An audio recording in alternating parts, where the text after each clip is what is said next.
Moikka! Peppi ja Viivi tässä. Moi, eli mä oon se... Vilma, anteeksi. En mä Viivi. Sori, Vilma. Elikkä siis... Tän me ollaan yökylässä, meille tulee vielä yksi henkilö ja se on Ville ja se tulee tuolta nyt. Ville, tuu jo! Älä pelleile, äläkä esitä.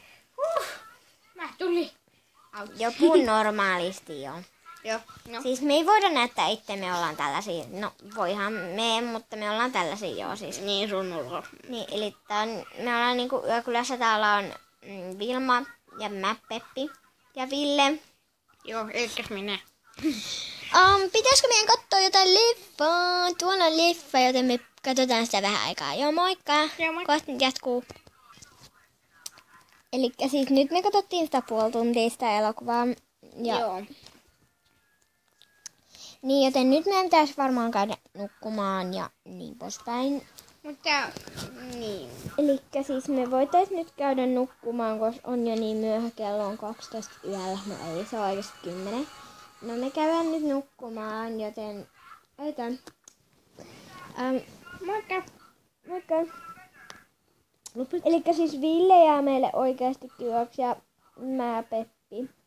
Me ollaan nyt Vilmalla yötä. Niin.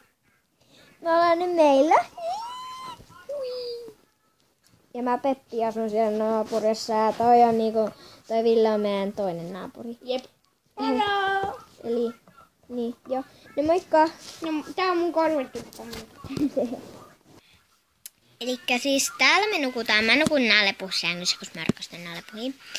Ja mä nukun tällaisessa pupussa, mä nukun aina kotonakin. Ja Ville nukkuu lihansyökasvissa. En nuku. Se on niinku sellainen lelu. Mm. Oita, aamulla kuvataan lisää. Moi moi! Moikka. Moi! Moikka. Ja mä nukun täällä. Joo. Moikka! Moikka! Huu.